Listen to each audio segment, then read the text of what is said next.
Welcome to Research Perch from the Massage Therapy Foundation. Short, practical insights into massage therapy research and how it can benefit your practice. Hello, I'm Robin Anderson, president of the Massage Therapy Foundation, and welcome to another edition of Research Perch. Today, we talk a little bit about massage education, but in a different way. So many therapists want to know, what is the pathway to actually becoming a researcher? How do I become a researcher in massage therapy? So how do I get from point A to point B? So that way I can do that type of work. Well, joining me today is Dr. Niki Munk from Indiana University School of Health and Human Sciences at the Indiana University PY campus, I believe is IUPUI campus. IUP. I can't get these acronyms right. And then her graduate student, Sami Zabel, who I actually know Sami very well because she actually comes from my home state of Maryland, and she got her massage education here in the state of Maryland, which I'll let her expound upon. But what I wanted to sort of have her share with you, as well as Dr. Munk, is that they both were massage therapists, but then also went on to be researchers. And so I wanted them to share their experiences with us. So first, let me go ahead and go to Niki, because Niki is actually Sami's advisor and is, sort of guiding her through this process. So Niki, how did this sort of start, and how did you sort of start championing this, as well as your journey, kind of share that with us? Sure. So one of the things that I have found, particularly for, it's not just massage researchers, but it is a very relative theme that flows throughout those of us in academia who are massage focused clinicians first, and then we became got our PhD and then became a researcher in an academic setting, is that all of our journeys looked a little different. Mm-hmm. And in fact, mine was very random. I just wanted to learn about aging and older adults. My doctorate is in gerontology, then I went there because I was interested in learning more about the population that, as a massage clinician, I was treating. I didn't understand what a PhD was, which is actually training for research and to be a researcher. I thought I was going to go back into practice. And as I started reading research and really understanding what it was, I realized that there was quite a large gap of research being done in the field, and certainly by people who are a part of our field.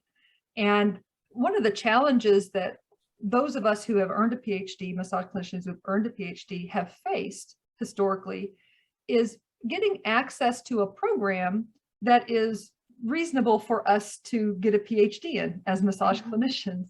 Gerontology for me was because I was interested in older adults. Some people take the route of public health. Others have gone and gotten their PhD in education, which is around research and pedagogy, and you're able to apply it to massage therapy, but there's no PhD in massage therapy. Right. And one of the really tricky wickets that happen as well is that when you're training for a PhD, historically and typically you train under people who have some area of expertise that overlaps with yours. And in fact, in other fields, we'll take nursing, for example.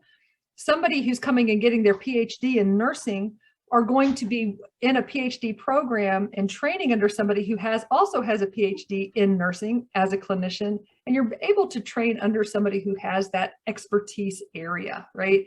And there's that mentorship piece. Nobody to date who has a PhD has really had that opportunity. PhD and as a massage clinician has had that opportunity. When I went to PhD school, I was the expert in massage, and I was gleaning the expertise of aging and older adults and the research piece that I then had to apply in the massage setting and in the massage practice scope, which can certainly be done. It has been done. It isn't necessarily ideal. And so when I went into academia, my position is also rather unique, because that's also another challenge. Is on the flip side, where is it that you're going to get an academic position? Well, there's not academic positions in massage schools that are able to support the infrastructure from a research perspective. So going into traditional academy was something important. Health sciences as a department is one that certainly aligns with massage therapy, but it was actually my expertise in gerontology that got me that position. I was able to establish myself as an integrative health, but then massage specific researcher. And I have connection with a doctoral program that is health and rehabilitation sciences, which also happens to be a PhD that would be logical for massage therapists to hold.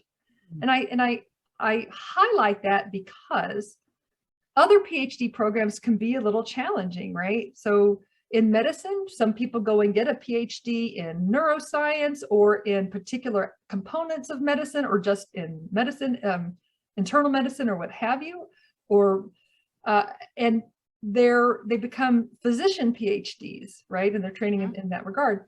But no med school is going to accept a massage clinician without some other sorts of credentialing into a PhD program for that. Gotcha. Right? You're not going to be able to go and get your nursing PhD unless you also have the credentials from a nursing perspective. So I have found, and I'm sort of becoming established from my research side, that not only the research that I conduct and that I'm interested in, but one of my overarching goals is to help the trajectory of massage clinicians who seek to become academics and do research in that academic setting. And this is where Sami actually comes in, because if I'm not mistaken, Sami, you were the very first, weren't you? Yeah, you were. I think so, yeah. It was you, then Micah, then Tina. Okay, yeah. So now I'll let you take it from here, yes? Sure. I guess let me start with the very beginning of my journey. I was also a very kind of bouncing around in my education. I have a bachelor's in Chinese language and culture, and my master's is in art and archaeology. So completely related to what I'm doing now. And much then, like my theater degree. yes. Yeah. That's my undergrad. That's all right. I'm right there with you, Sami. My bachelor's is in broadcasting, so journalism. So yeah. There you go. There you go. So go ahead and tell us about your journey. So I kind of hit a wall with my previous experiences. So I was like, well, I'm really quite interested in doing something involving health. So I was looking at the course catalog at the College of Southern Maryland, and I found that they have a really good massage therapy program. So I got my Associates of Applied Science in Massage through College of Southern Maryland. And while I was there, one of the things that we had to do was we did a case report on a client who came through our clinic. And while I was researching all that, I realized that there's really not a whole lot of research, like solid, well done research studies in massage therapy.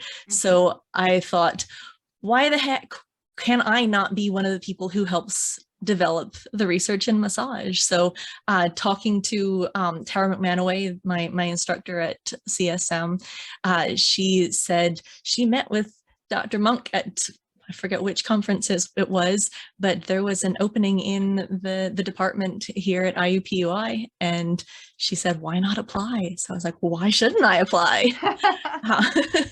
So I did, and here I am. Yeah, wonderful. So what type of research have you, or what is the interest that you have? I mean, Niki pointed out that you have to have an idea of something that aligns with your advisor in going into a position like this. So what ideas did you have that aligned with Dr. Munk's? Well, coming into the PhD program, I really didn't have very many specific ideas. I knew that I wanted to do some kind of research involving massage, and as a massage clinician, Dr. Munk was really perfect person to work with.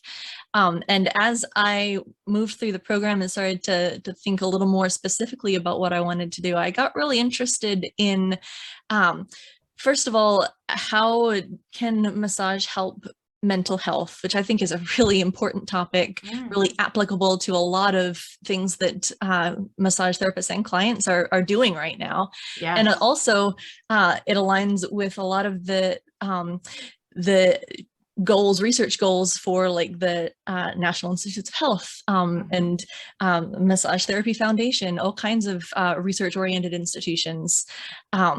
So I really want to think about how does massage impact mental health. And another thing that I became interested in is how massage clinicians approach research. What is their education about research? How do they get involved in research?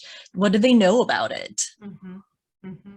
And that's kind of why you're working on the Practice-Based Research Network project as well. So very, very interesting. So not to put you on the spot, but how far away are you from graduation, and what are your future plans? Well, I am hopefully going to be doing my qualification exams at the beginning of the new year, and then I'll start my dissertation, which will take a couple of years to get through. And all being well, I will be a newly minted PhD not too far in the future. So you're at about the halfway point, I guess. Just over halfway. Yeah. Gotcha. So do you find that some of the coursework has been intimidating, or have you found it to be beneficial, or what things kind of excited you about it, and what things you absolutely were like, gosh, I'm never going to make it through this? I'm kind of in the I'm never going to make it through this phase right now. There's a statistics course that I'm taking, and I'm not very much of a stats person. So it's beneficial in that it's really challenging me and forcing me to learn something new. But I also feel like this is just impossible. Fortunately, there's a lot of support through the university, and they're really trying to help me out. I feel like that's another reason that our department is so great here, is because we have a lot of support. But most of the courses that I've taken, I feel are really, they're going to help me a lot. Like I've taken courses in qualitative research methods, mixed methods research, a number of things through the School of Nursing, which is also very beneficial because I get to associate with other people from other departments and get their perspectives on how research is done and bring that back to the massage field.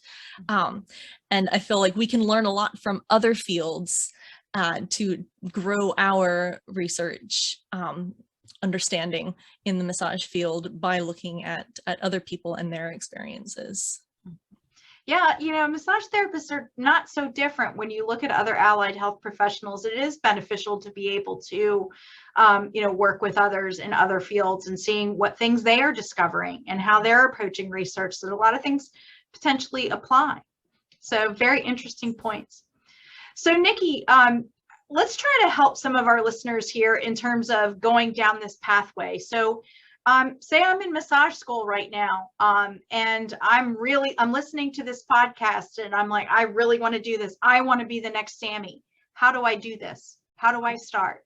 Well, so I want to make a clarifying point here, because I'm realizing that this can turn into anybody who wants to be the next Sami has to come and be in my program, and that is no, we don't want that. The case, right? No, we just want to give them some. How can one become engaged and involved in a doctoral training program that is meaningful to them? Well, first would be to get an understanding of the different types of programs that are out there, and then also looking at credentials that one already has. So if it's somebody who's in massage school right now and they don't have an undergraduate degree, college outside, or maybe only have an associate's degree, that doesn't qualify somebody to come into a PhD program. Right. So most PhD programs require there to be a undergraduate degree, a bachelor's of science or a bachelor's of art, and then oftentimes a master's degree as well. And ideally, there's going to be some sort of linkage up to the field or the discipline that the PhD is in. Now, Sami's trajectory, not so much. Yeah. But the thing that her credentials had, it met the criteria of undergraduate degree, master's degree. And then the next step of that, the Health and Human Sciences PhD, the link was the connection and interest of integrative health and massage therapy specifically. So that was where her link was. So being able to identify the type of program, align the credentials that you have, and then also seeing what's available in areas that you have access to. Like for me, when I went to graduate school, I just wanted to learn about old people. And so I figured that the University of Kentucky, I lived in Lexington, Kentucky at the time, surely had a master's degree in aging or something like that. And it ended up that they didn't have a master's, they had a PhD. And me, being a ding dong, thought, oh, I could do that. And I went and talked with them about what that meant. And that particular PhD program did not require a master's, because as you were completing it, you can earn your master's. I ended up not, I just went straight to the PhD. But they did allow, so long as you had an undergraduate degree and you had certain scores on your GRE, which I took and did well enough on, that made me eligible. So understanding what programs are available, if there's programs that are external and you're able to travel, because that's another piece as well, as some people aren't mobile. And at the time I was not mobile. Sammy was in a situation, she's from Maryland, she was mobile. But I have another student in my program who's from the Indianapolis area, and she wouldn't have necessarily been able to come and be a part of my program if she'd had to move. But, you know, those are all things that are unique to individuals. So being able to understand what the PhD discipline would be that would work for them, what if they have the appropriate credentials to be able to be eligible for that, and if not, there are ways to sort of pick that up, right? And then that alignment. Oftentimes, programs have cycles that start in October-ish, and then they go all the way through February for enrollment and starting in the fall. The next year. Yeah. So it's a really long process. So somebody can't decide right now, oh, I want to go and get my PhD and expect to start in January. Yeah. You know, that's different from a lot of massage schools, is they have, you know, these rolling pieces that people can get into, you know, when the next class start happens. That's not the case for traditional academy and PhD programs. One of the things that I also like to caution against, or to just make a cautionary aspect, is to understand the credentialing that the degree has. There are several PhD programs out there that aren't accredited or aren't even recognized as a discipline. And I think that has in some ways been hurtful to our field. And then and not just in our field, but in other fields as well, people getting credentials that have a PhD at the end. And one of the things that I refer to sometimes as PhD jewelry, of having this sort of degree that one can put around their neck and say, oh, I am a PhD, but haven't necessarily had the kind of really in-depth training that is recognized at that academy level, and that would really prepare somebody to become a researcher. And I've had people contact me before about being interested in coming into the program or getting a faculty position after they achieve the PhD. And I tell you what, the type of program that people are getting their master's in and their PhD program matters when you're trying to get a position in the academy and as a researcher. Absolutely. So it really mapping out your pathway. I mean, I know Sammy's journey was a little bit unique, as you said, with the different degrees that she had. You know, I followed a similar pathway because my bachelor's degree was in broadcast journalism, had nothing to do with massage, but I went back and got my associate's in applied science degree in massage therapy. But then, you know, decided to get into research and went to get my master's, and maybe someday my doctorate. I don't know, maybe you all might inspire me today, but but the point is that going back, even though you had that degree that may not have aligned with the pathway that you're on, the fact that you got your AAS in massage is what helped you get your trajectory into the PhD program that you wanted to go to, because it had that, as you said, that theme, that, you know, the alignment in terms of the concepts that you were looking for. The clinician aspect. Yeah. Right. Exactly. That's one of the things that when I give my introductions at places, I will tend to say, I am clinically trained as a massage therapist, and my doctoral training is in gerontology. So that there's a real distinction of, these are the multi-hats, the multidisciplinary hats that all culminate to the work that I do. Right. And I'm right. in a health sciences department. Right, exactly. So, and that's just it, is that I think it's difficult for people to sort of understand that pathway. And yes, we are trying to forge new paths to get to that point. But unfortunately, it's just not an easy map. So maybe someday it will be. Maybe someday, as our profession becomes more structured in the educational process, that it might help to, do a pathway in like a doctorate in public health or something of that nature that is similar to, or a pathway that's very clear. But in the meantime, finding your niche, I guess, is the best way to go. Is that what you would suggest? I would say finding your niche and knowing that it's a long game thing. Yeah. It takes time, 4 years minimum, but oftentimes 5 to 6 years. And then also aligning that with what you intend and plan to do. That a PhD is training somebody to be a researcher. That is the job, ideally, that's going to come out. It's way too much work to just go and get your PhD and then just be like, I've got that on the shelf, right? Right. And so that career trajectory, knowing what that, or knowing that there are some steps and plans of study that go along with it, and all the different plans of study look a little different. And just knowing how to ask those types of questions when you're investigating programs and finding that alignment. Absolutely. So, and looking for an accredited program too, correct? Well, or it's one recognized in the area that you're interested in going into, and who the accreditors are and what that actually means. Gotcha. Which can be tricky. Got it. So Sami, when you finish your program, what do you intend to do? Well, I really would like to find a position at an academic institution where I can be involved in both the student population and the research aspect. As of right now, who knows what that's going to look like? But my end goal is I do want to be a professor at a university of some kind. Very good. Very good. So you really have to have a love of academia in addition to research to go into this field. So I know there's so many massage therapists out there that really love research, and they love reading it, and they love being involved with it. We meet them at conferences like our upcoming MTF that's coming up soon.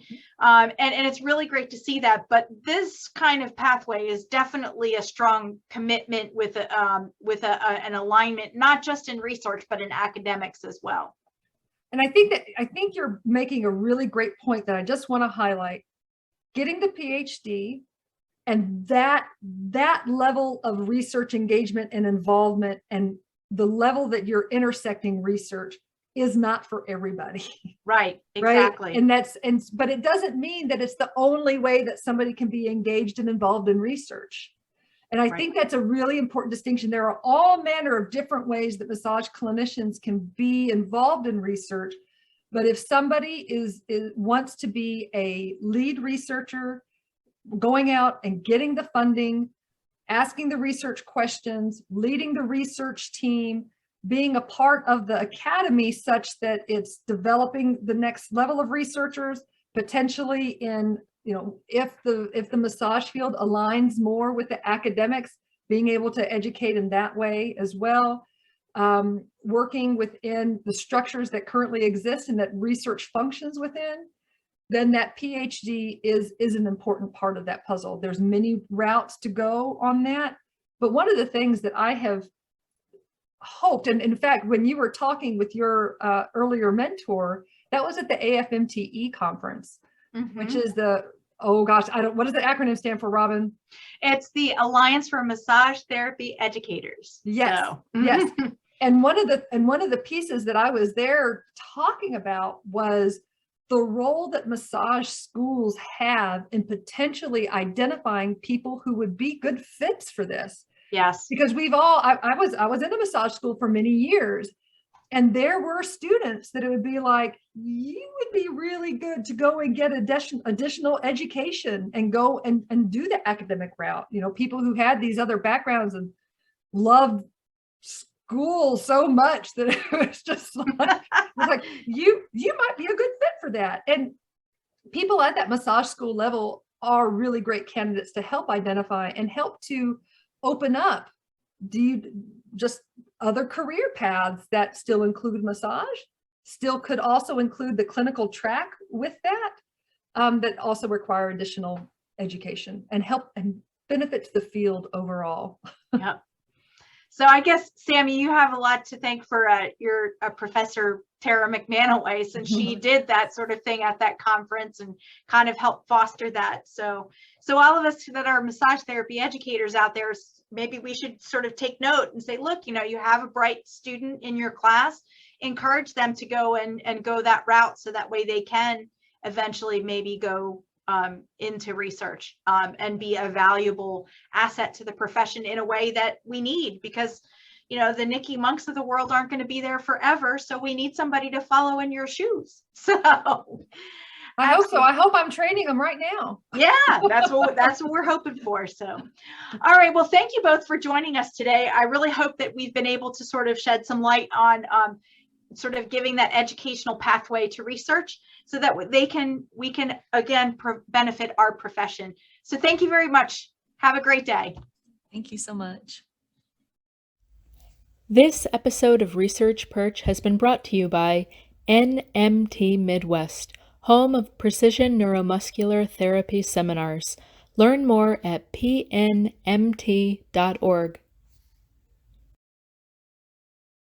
If you enjoyed this podcast, please consider donating to the Massage Therapy Foundation so that we can continue to bring you this and many other resources to increase your knowledge and improve your practice. Thank you.